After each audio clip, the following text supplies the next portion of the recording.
दोस्तों नमस्कार। मैं मृत्युंजय आपका स्वागत करता हूं हमारे इस चैनल सटीक परामर्श में। और देखिए ये एक नया गवर्नमेंट का जो सिस्टम है वो आया है। सहारा का नाम आप लोग सुने होंगे। सहारा के निवेशकों के लिए बड़ी खबर है कि पैसा लौटाने के लिए नया नियम जो है कोर्ट ने जारी किया है।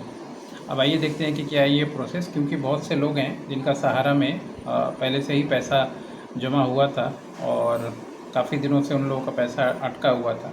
तो अगर आप सहारा समूह में पैसा लगाने वाले निवेशक हैं तो देखिए ये खबर आपके लिए है। दरअसल सुप्रीम कोर्ट ने सहारा समूह की सहकारी समिति के जमाकर्ता का बकाया चुकाने के लिए बाजार नियामक सेबी के पास जमा रकम 5,000 करोड़ रुपए जारी करने का आदेश दिया है। यानी सेबी के पास जो है सहारा का जो पैसा था उसमें से गवर्नमेंट ने बोला है कि आपको पैसा रिटर्न करना है।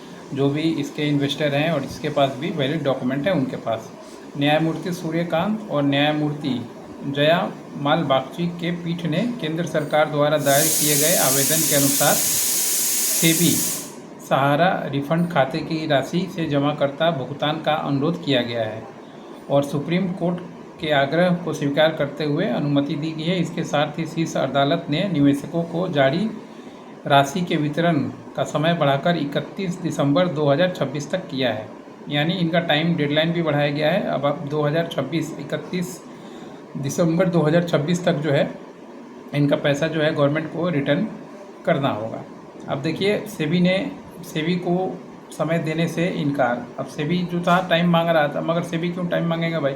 जब सेबी के पास मान लीजिए पैसा जमा हुआ है, सेबी ने उनका पैसा लेके रखा हुआ है सहारा वालों का, तो उसको देने में पेट में दर्द क्यों हो रहा है?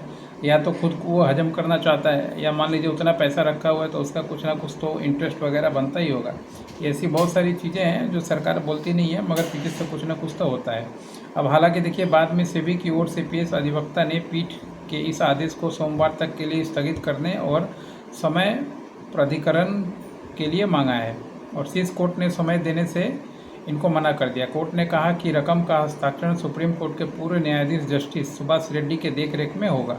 ये सही है कि एक जो रिटायर्ड जज हैं उनके अंडर में ये सारा काम होगा, नहीं तो फिर पता चला ये सभी वाले भी अपना अलग सा गेम खेलते रहते हैं। सुप्रीम कोर्ट ने यह आदेश पिनाकी पाणी महित नामक व्यक्ति की ओर से दाखिल जनहित याचिका, केंद्र सरकार द्वारा दाखिल जनहित याचिका पे ये फैसला लिया है। और क्या कहा है केंद्र सरकार ने? केंद्र सरकार ने सुप्रीम कोर्ट से कहा है कि पहले जारी की गई राशि निर्धारित समय सीमा में जमाकर्ताओं को वितरण नहीं की जा सकी, उस पर ब्याज अर्जित हुआ। और कोर्ट ने बताया गया कि यह दावा कुल राशि 1,13,514 करोड़ 1,13,000 करोड़ रुपये है ये। तो इस पर इंटरेस्ट तो मिलता ही होगा। तो केंद्र सरकार ने सही किया है। अब सेबी जो है वो भी उसकी गवर्नमेंट है। सेबी किसके लिए काम करता है? सेंट्रल गवर्नमेंट के लिए ही काम करता है। अब आपस में इन लोगों का मुद्दा है, मगर अगर पब्लिक को पैसा मिलता है 2026 तक टारगेट दिया है 31 दिसंबर 2026 तक, अगर जितना रकम वापस मिल जाए तो लोगों के लिए तो काफ़ी अच्छा है। और ये अच्छा न्यूज़ है। कोर्ट बीच बीच में अच्छा काम करता है, मगर जो सरकारें हैं या मान लीजिए जो सरकार को चलाने वाले लोग हैं या उसके नीचे बैठे हुए जो मेन रोल हैं गवर्नमेंट ऑफिसर या जो जिनको ऑफिसर कहा जाता है, इन लोगों का धांधली बहुत ज़्यादा होता है और ये लोग ही गेमबाजी करते हैं हर एक जगह दोस्तों।